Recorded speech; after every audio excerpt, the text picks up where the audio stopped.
13 نوفمبر 2013 كان يوم فارق في حياة حفني، الراجل اللي عنده 43 سنة، الموظف الحكومي اللي يومه ممكن نقول روتيني وحياته كانت روتينية، عشان لما اتجوز من منال وحياتهم كانت كويسة. عشان نفهمهم كويسة او ايه اللي شقلبها في التاريخ ده، هرجع مع حضراتكم 7 سنين قبل 2013، بداية لما حفني اتعرف على منال بتوصية من الأهل. يعني الراجل كان خلاص موظف حكومي ويومه عادي وسنه كبر، لازم تتجوز، فقرايبه رشحوله منال اللي كانت ممكن نقول على متوسطة الجمال، لكن المفروض أخلاقها عالية، تربيتها عالية، من عيلة كويسة ومحافظة، فاتجوزها وحياتهم كانت كويسة. وشهر جاب السنة لمدة 2 ولسه ربنا ما رزقهمش بالخلفة. راحوا ومروا على كل الدكاترة وعلى كل المستشفيات، عايزين يفهموا احنا ايه اللي بيخلينا ما نخلفش يا دكتور. كان الرد الطبيعي بعد الفحوصات والتقارير: انت كويس وهي كويسة، لكن في إرادة من ربنا، ده رزق ولسه رزقك ما جاش. من هنا كانت حياتهم بقت عادية وتقليدية، اليوم بيجيب التاني، وحفني الموظف الحكومي بيطلع مأموريات تبع شغله بتغيبه عن البيت بتاعه لمدة 3-4 أيام.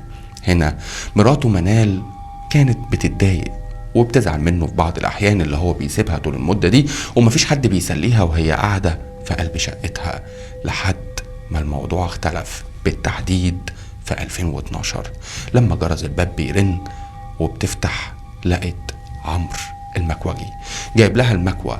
وهنا وهي بتفتح له كان لبسها خفيف وممكن نقول شفاف. هنا عمرو لما فتحت له وخدت منه المكوى ودخلت على اوضه النوم عشان تجيب له الفلوس وتحاسبه، هو دخل وراها وقفل باب الشقه. اتفاجئت بيه وهو بيحط ايده على كتفها ويقول لها: بذمتك النعمه ديت تتساب؟ هي اللي جابك هنا؟ انت بتعمل ايه؟ قال لها: انا بقالي سنه عايز اقولك اللي انا بحبك من ساعه لما شفتك، عايز اقولك حرام عليك جوزك يسيبك بالايام لوحدك، عايز اقولك انا مش هسيبك الليله. وفعلا ما سابهاش. ابتدت تقاومه في البداية، لكن في النهاية كان الموضوع معروف، عملوا لعبة العريس والعروسة مع بعض.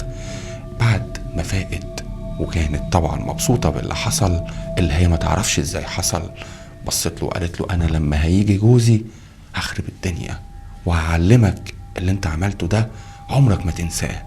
وهو لبس هدومه وسابها ومشي، وهي قعدت طول الليل لوحدها تفكر وتعيط وتقول: ازاي عملت كده؟ ازاي سمحت له؟ بس انا غصب عني، انا اتفاجئت بيه، انا مش غلطانة، بس ان شاء الله مش هيتكرر تاني.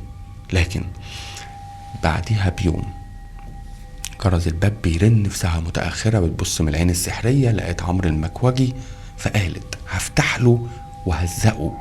وبتفتح له ولسه بتتكلم معاه، قام داخل وقافل الباب وراه، وقام حاطط ايده على بقها ورايح على اوضه النوم، وقرر اللي عمله مرة تانية، بس المرة دي المقاومة ممكن نقول ربع مقاومة.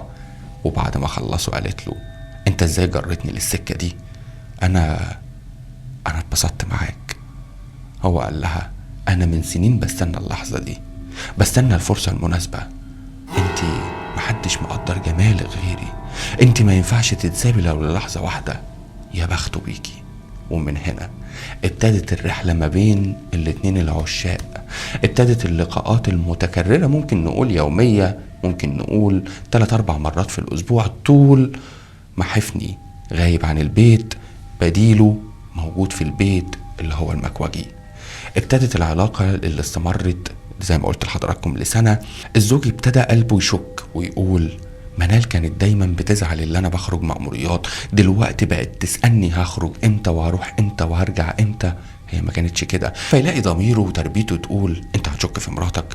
ده حسن التربية والاخلاق، ابعد ان الشيطان عنك، انت واخد بنت ناس برضو.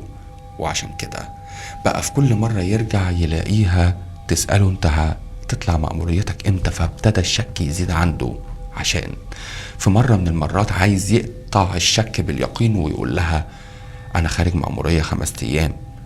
ابتدت تقول له: معلش، كله عشان الشغل، انا بزعل عشانك، انا هستناك.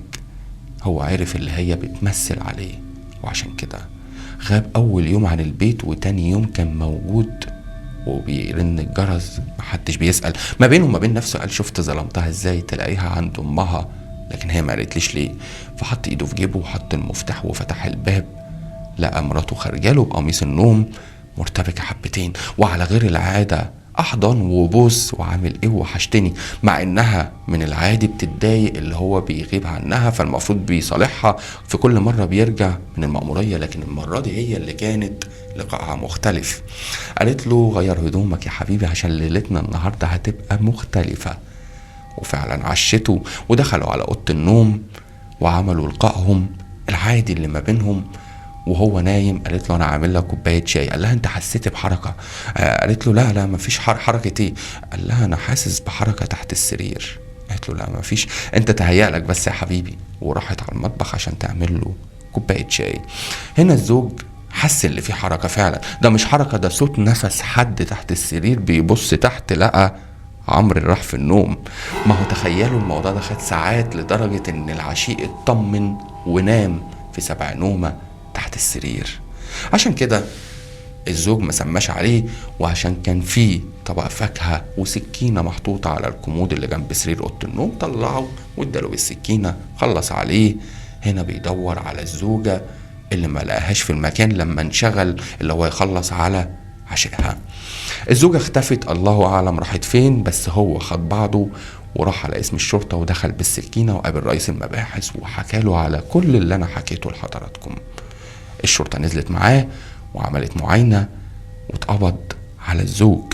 وهنا فضلوا يدوروا على الزوجة اللي لقوها مستخبية عند أهلها وجابوها.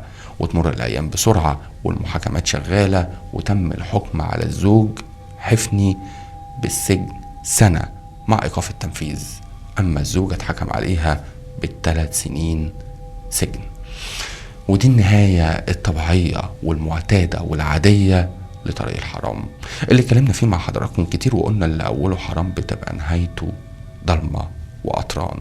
أتمنى اللي بنقدمه لحضراتكم يبقى تأكيد على السكة الغلط، تأكيد على اللي انت لو ماشي ارجع بسرعة وتوب لربنا، هيقبل توبتك وهيسترك. اتمديت هيرفع غطا الستر عنك، وساعتها ما تلومش الا نفسك. كنت معاكم يونس محمد، اشوفكم على الف خير وصحة وسلامة.